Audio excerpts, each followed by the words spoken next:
चलिए रुक करते हैं खबरों का। छत्तीसगढ़ की खबरों से आपको रूबरू कराते हैं, जहां आज निगम मंडलों में नियुक्तियों का ऐलान हो सकता है। जी हां, जिला और शहर जिला कांग्रेस अध्यक्षों की बैठक में घोषणा हो सकती है। सीएम भूपेश बघेल प्रदेशाध्यक्ष मोहन मरकाम बैठक लेंगे। बैठक में जिला कांग्रेस कार्यकारिणी के गठन पर चर्चा होगी। साथ ही सभी जिलों में कार्यालय भवनों के निर्माण की प्रगति पर भी समीक्षा की जाएगी। जिला और शहर जिला कांग्रेस अध्यक्षों की बैठक, निगम मंडलों में नाम का आज ऐलान हो सकता है। इसको लेकर ये बैठक हो रही है। ज्यादा हम अपडेट ले लेते हैं। संवाददाता प्रशांत गजभिया हमारे साथ जुड़ चुके हैं। प्रशांत, निगम मंडलों के नाम का ऐलान आज हो सकता है, लगातार हम देख रहे हैं इसको लेकर पहले भी बैठकें हुई हैं। ये बताएं, क्या कुछ क्राइटेरियाज रखे गए हैं, किस बेसिस पे आप सिलेक्शन होगा यहाँ पर?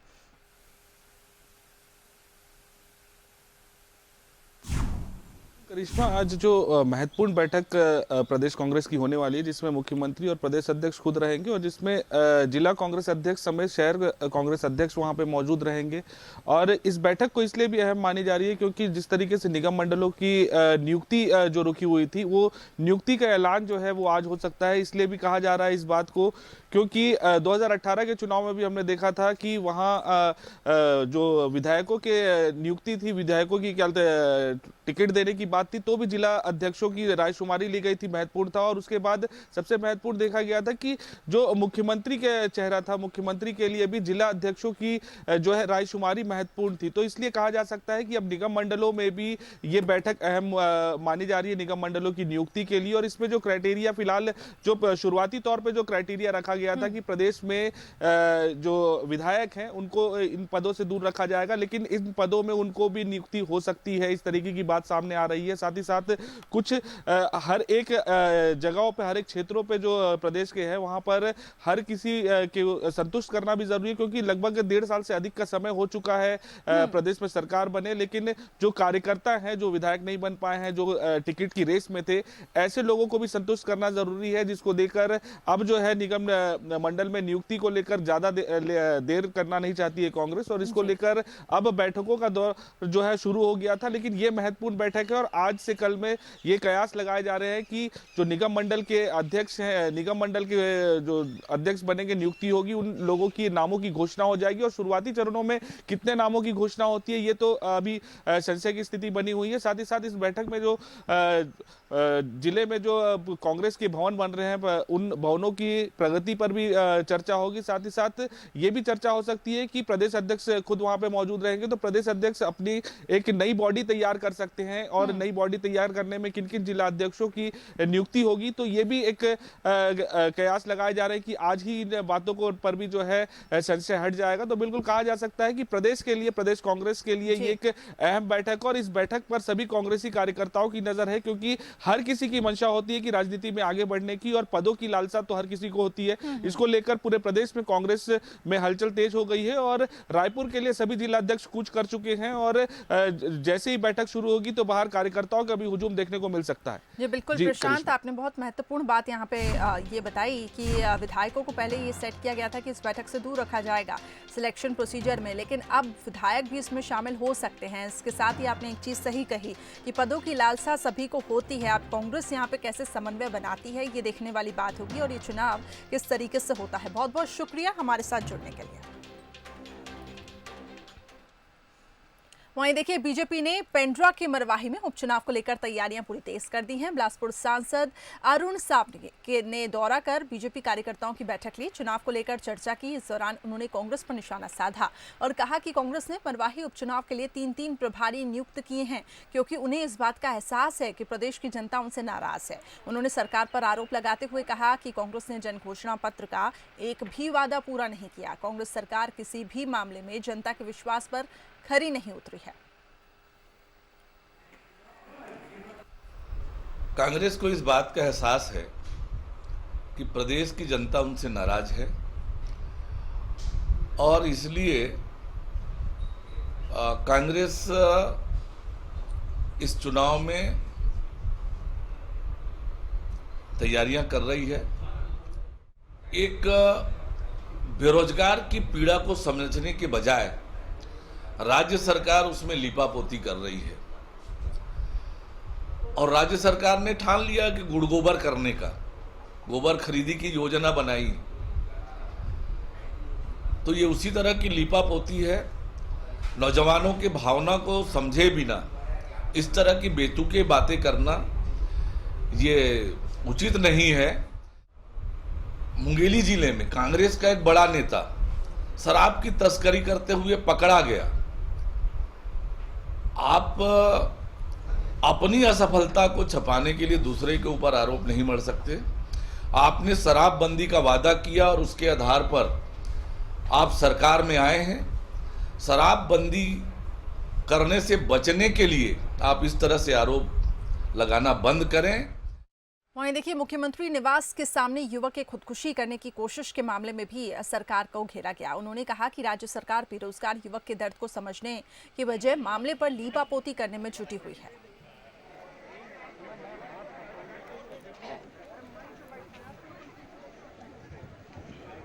सब कुर्सियों को लगवा दो और एक तो संबोधन हो जाए।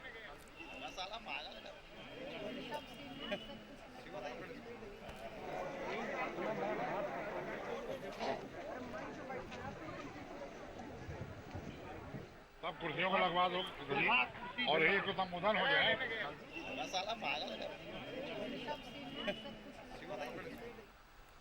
वहीं देखिए, छत्तीसगढ़ में एक बार फिर केंद्र बनाम राज्य की सियासत गर्मा गई है। बीजेपी युवा मोर्चा ने बेरोजगारी, महंगाई भत्ता, शराबबंदी को लेकर भूपेश सरकार के खिलाफ जमकर प्रदर्शन किया। दोपहर 3 बजे एक साथ विरोध प्रदर्शन करते हुए पुतला जलाया गया। हालांकि कोरोना संक्रमण के चलते ये प्रदर्शन घरों तक ही सीमित रहा। कार्यकर्ताओं ने अपने अपने घरों के बाहर प्रदर्शन किया।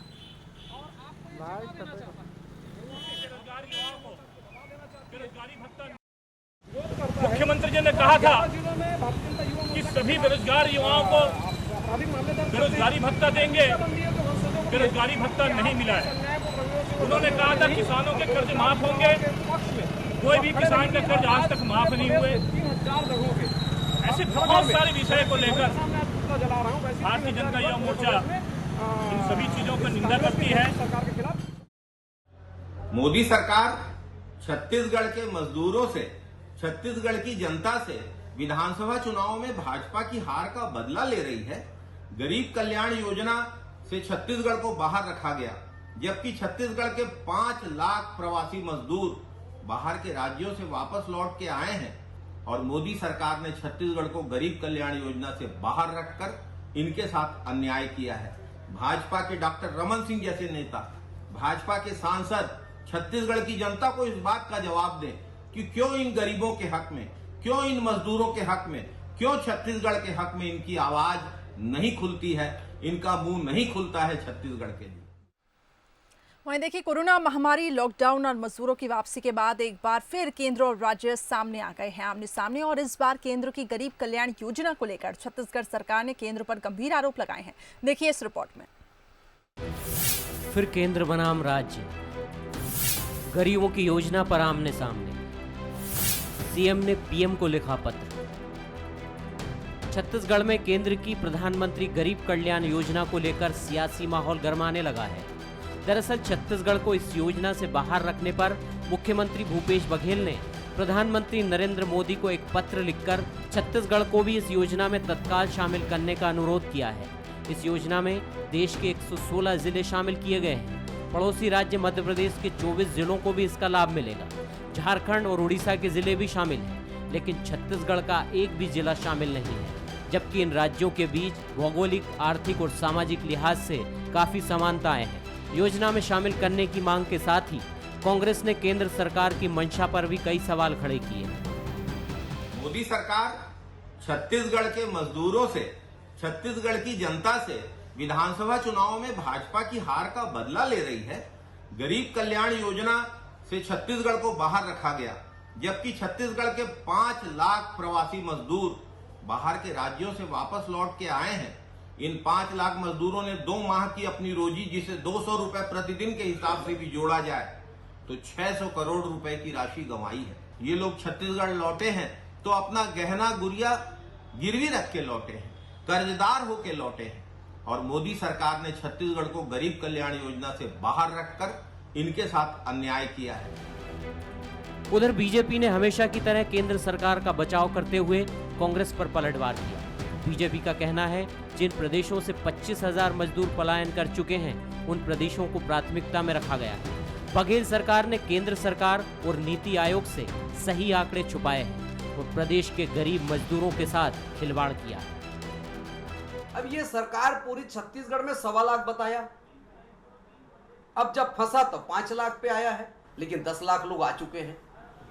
तो एक प्रकार से नीति आयोग को जहां से योजना बनती है या केंद्र सरकार को यहाँ के शासन प्रशासन भूपेश बघेल जी के इशारे पे काम नहीं कर रही, दिग्भ्रमित कर रही है और केंद्र को भी दिग्भ्रमित किया है और जनता को बहुत बड़ा धोखा में रखा है और छत्तीसगढ़ के गरीब जनता का गला घोटने का काम किया है। इस प्रकार से योजना को फेल करने के लिए काम किया गया है कि सही आंकड़ा श्रमिकों का, प्रवासी मजदूरों का नहीं दिया गया है, जिस कारण उस योजना से वंचित होना। कोरोना महामारी की वजह से पूरे देश में लॉकडाउन के दौरान प्रधानमंत्री नरेंद्र मोदी ने देश की 80 करोड़ जरूरतमंद जनता को अप्रैल से नवंबर तक मुफ्त राशन देने का ऐलान किया है। इस योजना पर करीब 90,000 करोड़ से ज्यादा खर्च होंगे। इस योजना के आंकड़ों और नियम कायदों को लेकर सरकारों ने कहां चूक की, ये तकनीकी मुद्दा हो सकता है, लेकिन आदिवासी बहुल राज्य की जनता इसके लाभ से वंचित रहे, ये तो उनके साथ नाइंसाफी होगी।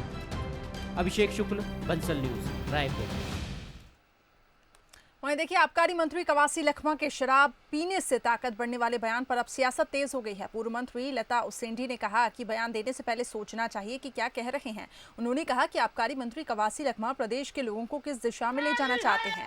उन्होंने ये भी कहा कि चुनाव के वक्त पूर्ण शराबबंदी की बात कहने वाले आज शराब की होम डिलीवरी करा रहे हैं।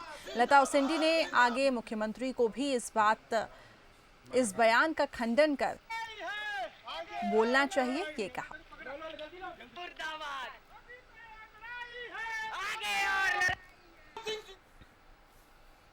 वहीं देखिए, कोरोना संकट के चलते भारत सरकार ने पूरे देश में ट्रेनों के परिचालन पर रोक लगा दी है, लेकिन कुछ समय बाद सरकार ने कुछ चुनिंदा ट्रेनों को शुरू करने की अनुमति दी है। इसी बीच एक बड़ी खबर सामने आई।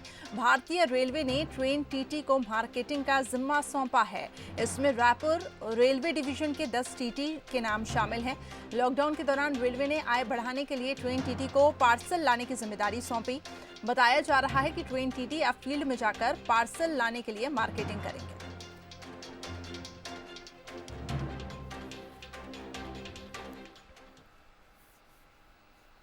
वहीं छत्तीसगढ़ में रविवार से बसें चलेंगी। बस संचालकों और सरकार के बीच समझौता हो चुका है, जिसके बाद बस संचालकों ने ये फैसला लिया।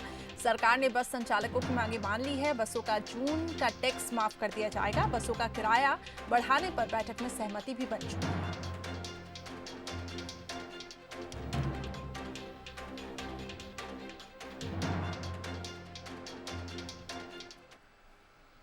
मुख्य मुद्दा है, केंद्र सरकार ने जो 13 रुपये के लगभग डीजल के रेट में वृद्धि की है वो असहनीय है, वो वाइबल नहीं है आज के समय में गाड़ी चलाना। इसके बावजूद चूँकि सरकार की भी मंशा है गाड़ी चले और हम भी गाड़ी खड़ा कैसे कर सकते हैं, लेकिन दर्द तो है। केंद्र सरकार को समझना पड़ेगा कि राज्य सरकार ने पूरी चीज़ों को पूरा कर दिया। हमने आदरणीय सीतारमन जी से डिमांड की है कि हमको 3 महीने की जो हमारी EMI है और इंटरेस्ट है उसको माफ़ कर दें।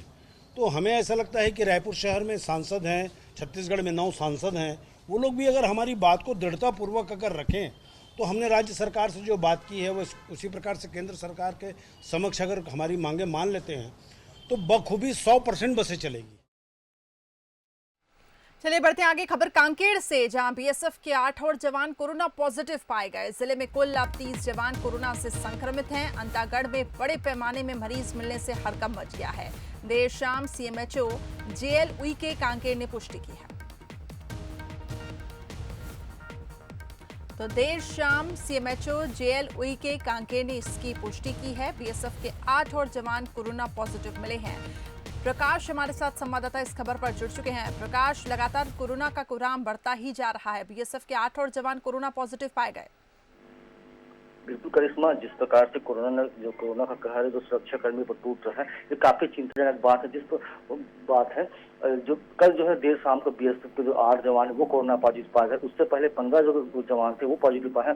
सबसे बड़ी बात यह है कोरोना की करिश्मा की जो जवान है बीएसएफ, एक तो पहले वो लश्करी मोर्चे पर तैनात है जहाँ लश्करी से लड़ रहे हैं, दूसरी वो प्रकार जो संक्रमण, जो कोरोना जो संक्रमण है, भयानक बीमारी, उससे वो संक्रमित हो गए, तो कहीं ना कहीं कह सकते हैं कि चिंता का विषय है। और जिस प्रकार से जो अब तक जो बीएसएफ के 30 जवान कोरोना संक्रमित हुए हैं, जो अंतर्गत इलाके के हैं, तो ये चिंताजनक विषय है।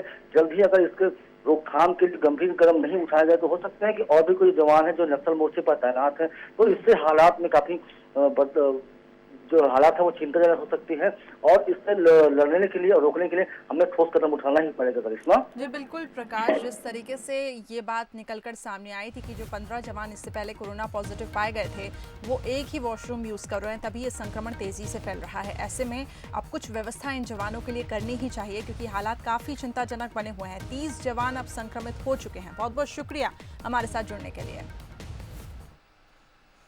वहीं देखिए, छत्तीसगढ़ में कोरोना थमने का नाम नहीं ले रहा है। प्रदेश भर में 24 घंटे में प्रदेश के 40 नए मरीज मिले हैं। एम्स के स्वास्थ्यकर्मी, एक सांसद सुनील सोनी के पीएसओ की रिपोर्ट कोरोना पॉजिटिव आई है। कांकेर में कुल मिलाकर 8, रायपुर में 7, बिलासपुर बलरामपुर में 6, दंतेवाड़ा में 5 मरीज मिले हैं। प्रदेश में अब तक 3065 संक्रमित मरीज मिले हैं। वहीं देखिए, छत्तीसगढ़ का रिकवरी रेट लेकिन काफी ज्यादा अच्छा है। राष्ट्रीय स्तर पर चौथा सबसे अच्छा रिकवरी रेट है छत्तीसगढ़ का। सरकार ने छत्तीसगढ़ के रिकवरी रेट को पड़ोसी राज्यों से बेहतर बताया है। यहां 78.4% मरीज ठीक हो चुके हैं। महाराष्ट्र में ये दर 54.2% है, बल्कि मध्य प्रदेश की अगर हम बात करें तो 76.7% है। छत्तीसगढ़ में मृत्यु दर प्रतिशत 0.5 है। तो कोरोना का कोहराम और छत्तीसगढ़ में लगातार कोरोना का कहर बढ़ते जा रहा है, लेकिन देखिए प्रदेश का सबसे अच्छा रिकवरी रेट छत्तीसगढ़ में है 78.4। राष्ट्रीय स्तर पर चौथा सबसे अच्छा रिकवरी दर है। छत्तीसगढ़ में कोरोना की रिकवरी दर सभी पड़ोसी राज्यों से काफ़ी ज़्यादा बेहतर है। वहीं दूसरे नंबर पर देखिए मध्य प्रदेश, और मध्य प्रदेश में 76.6 रिकवरी रेट। इलाज के बाद मरीज ठीक हुए हैं, लेकिन मृत्यु दर है वो भी काफ़ी कम है, 0.5।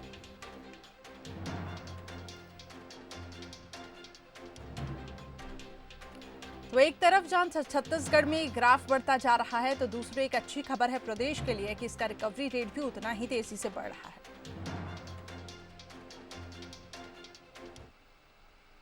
वहीं रायपुर के इंडोर स्टेडियम में बनाया गया अस्थायी कोविड अस्पताल विवादों के घेरे में है। तकनीकी खामी के चलते स्वास्थ्य विभाग ने अस्पताल को टेक ओवर करने से इनकार कर दिया। बताया जा रहा है कि कंपनी ने इंडोर स्टेडियम में तमाम इंतजाम किए थे, लेकिन उसे तकनीकी जानकारी नहीं थी। मरीजों के नहाने के बाद उस पानी को ट्रीट करने की कोई व्यवस्था नहीं थी और वो सीधे नाली में जा रहा था।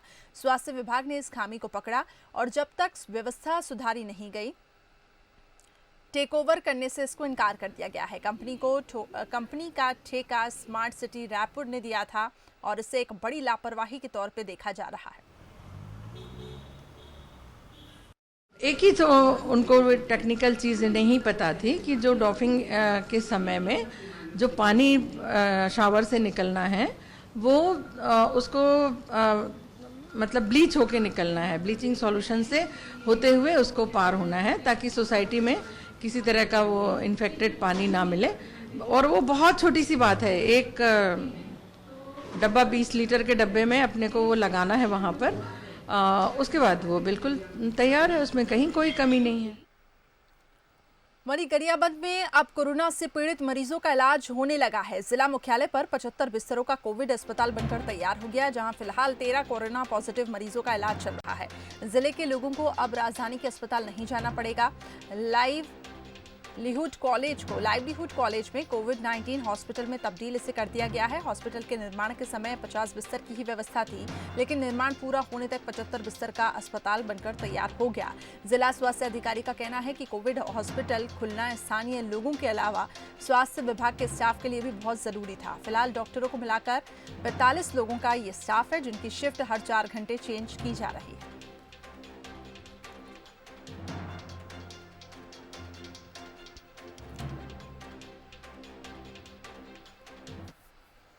वहीं देखिए बिलासपुर के सबसे बड़े अस्पताल सिम्स में लापरवाही का मामला निकलकर सामने आया। सिम्स में देर रात ऑक्सीजन सप्लाई बंद हो गई, जिसकी वजह से आईसीयू वार्ड में भर्ती नवजात शिशु की हालत बिगड़ने लगी।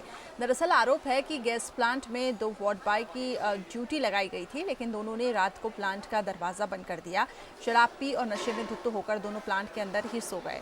देर रात करीब 3 बजे ऑक्सीजन सप्लाई बंद हो गई। आनन फानन में वार्ड के एक कर्मचारी ने घटना की जानकारी अन्य स्टाफ को दी, जिसके बाद ऑक्सीजन की सप्लाई शुरू की गई। अस्पताल में हुई इस घटना को लेकर बंसल न्यूज ने सिम्स पीआरओ डॉक्टर आरती पांडे से बातचीत की है। आइए आपको सुनाते हैं। जिले के सबसे बड़े अस्पताल सिम्स में एक बार फिर बड़ी लापरवाही उजागर हुई है। ये लापरवाही ये है कि 2 वार्ड बॉय द्वारा यहाँ पर जो गैस सप्लाई होता था ऑक्सीजन का, उसे चालू नहीं किए थे, जिससे यहाँ पर जो मरीज गैस के सहारे, ऑक्सीजन के सहारे जो थे वो हलाकान हो गए और उनके जो परिजन थे वो परेशान हो गए। क्या कुछ पूरा मामला है, इस पूरे मामले को लेकर सिम्स प्रबंधन से बात करते हैं। यहाँ पर आरती पांडे जी है, डॉक्टर आरती पांडे, उनसे बात करते हैं। मैडम, क्या कुछ मामला था और एक बड़ी लापरवाही उजागर हुई है, इस पर किस तरह का संज्ञान लिया जा रहा है प्रबंधन द्वारा? जैसा कि मुझे पता लगा है, रात को एनआईसीयू का अलार्म बजा था ऑक्सीजन की कमी का, तो हमारे यहाँ की जो वार्ड आया उसने आके गैस प्लांट को दरवाज़ा खटखटाया।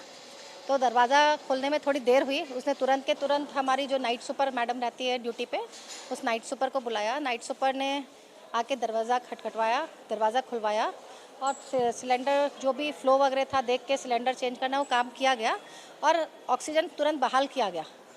तो इसमें किसी की मृत्यु नहीं हुई। ये जो बोलना है कि किसी की मृत्यु हुई है, ये तथा पूरा गलत है। लेकिन जो दरवाज़ा उन्होंने नहीं खोला, क्यों नहीं खोला, या अलार्म बजा तब तक क्यों नहीं सिलेंडर चेंज किया, ये जो भी बात है, इसके ऊपर समिति गठन की गई है। क्योंकि ये एक संवेदनशील जगह है गैस प्लांट, यहाँ पे जो भी वर्कर है उसको पूरी ऑनेस्टली सिंसियरली काम करना होता है। तो अगर उसमें कुछ गलती हुई है या गलती पाई गई तो डेफिनेटली हमारा प्रशासन उस पर अनुशासनात्मक कार्रवाई करेगा। बहरहाल इस बड़े लापरवाही के बाद सिम्स प्रबंधन ने समिति गठित कर दी गई है और समिति में जो भी दोषी होगा उसके ऊपर कड़ी कार्रवाई करने की बात कही जा रही है। कैमरामैन प्रकाश राव के साथ उमेश मौर्य, बंसल न्यूज़, बिलासपुर।